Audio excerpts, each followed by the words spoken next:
আসসালামু আলাইকুম। বিসমিল্লাহির রহমানির রহিম। ইন্নাল্লাহা আশতারা মিনাল মুমিনিনা আনফুসাহুম ওয়া আমওয়ালাহুম বিআন্না লাহুমুল জান্নাহ। সূরা তাওবা 111 নম্বর আয়াত। এই আয়াতে আল্লাহ পাক রব্বুল আলামিন বলছেন, নিশ্চয় আমি মুমিনদের জান ও মালকে ক্রয় করে নিয়েছি জান্নাতের বিনিময়, কিন্তু তারা আগে মারবে পরে মরবে। এমন কোনো তাফসীর দেখলাম না যে এই সূরা তাওবার 111 নম্বর আয়াতের ব্যাখ্যাটা সঠিক করেছে। তেনারা যেটা করেছেন তেনারা মন গড়া করেছেন, কিন্তু আসল হকিকতটা কোনোদিন কোনো তফসিরকারক ফাঁস করেন নাই। এটা গবেষণার ব্যাপার আছে, গবেষণা না করে যে যা মন তাই লিখে দিয়েছে। তাহলে এর উদ্দেশ্যটা হলো যে মুমিন হবে সে নিজের জান মালকে আল্লাহর রাস্তায় কুরবানি দিয়ে দেবে এবং আগে মারবে পরে তারা মরবে। এই আয়াতটা খুব একটা রহস্যজনক আয়াত বলে মনে হচ্ছে না? সেই ব্যক্তি কে? এটা কিনে নিবে বলে নয়, কিনে নিয়েছে অলরেডি। তাই সে কিনে নিয়েছে, সে মুমিনটা কে?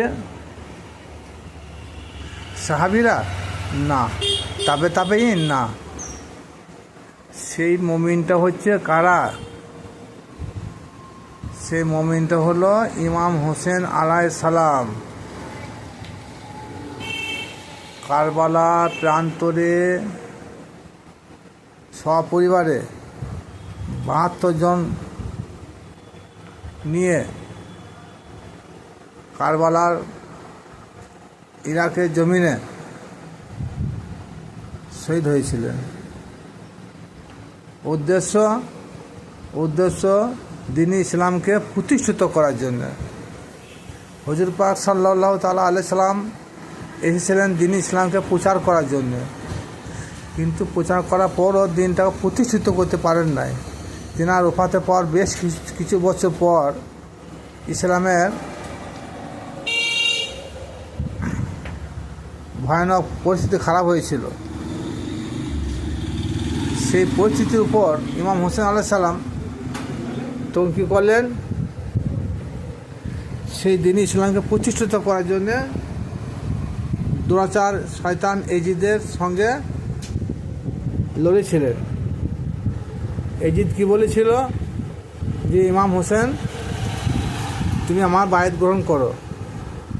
ইমাম হোসেন আলাইহিস সালাম কি বলেছিলেন?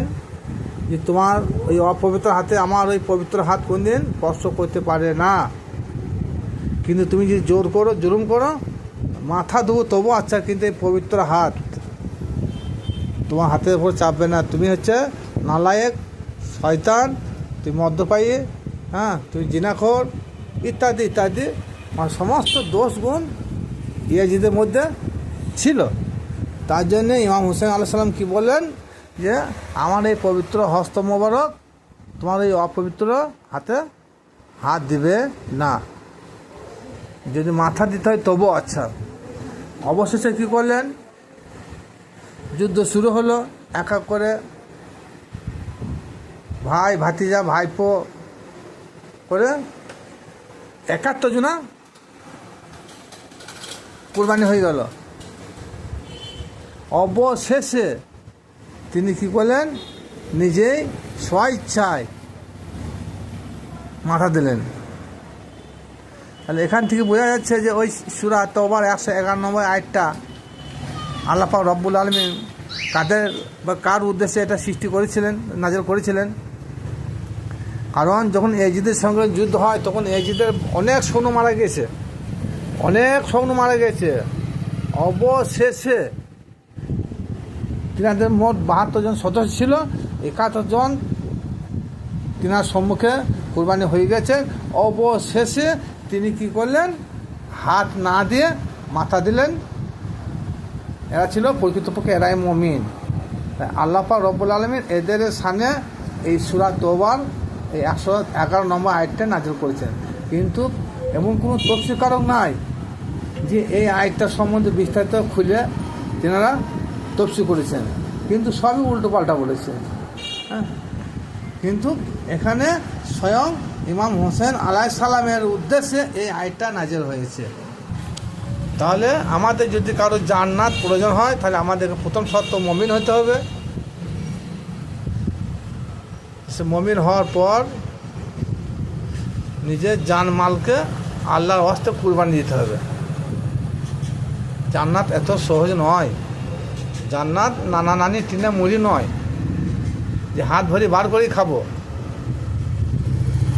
জান্নাতের অধিকারী হতে হলে প্রথম শর্ত মুমিন হতে হবে, দ্বিতীয় শর্ত জান ও মালকে কুরবানি দিতে হবে। তারপরে জান্নাতে নৈকট্য লাভ করা যাবে। আর সেটা ইমাম হোসেন আলাইহিস সালাম আজ থেকে 1450 বছর আগে দেখিয়ে দিয়ে গেছে। আসুন আমরা জান্নাতের বিনিময়ে নিজে আমৃত্যু বিসর্জন এবং জানমালকে কোরবানি করব। আর আল্লাহর ওয়াস্তে জিহাদ করব। জিহাদ 2 প্রকার, এক নাফসের জিহাদ আর এক দুনিয়াদারি জিহাদ। দুনিয়াদারি জিহাদ থেকে নাফসের জিহাদের মূল্য বেশি। নাফসের জিহাদ হচ্ছে সবচেয়ে জিহাদে আকবর, আর দুনিয়াদারি জিহাদ হলো জিহাদে আসগর। ভিডিওটা শুনে যদি ভালো লাগে শেয়ার ও লাইক করুন। খুদা হাফেজ।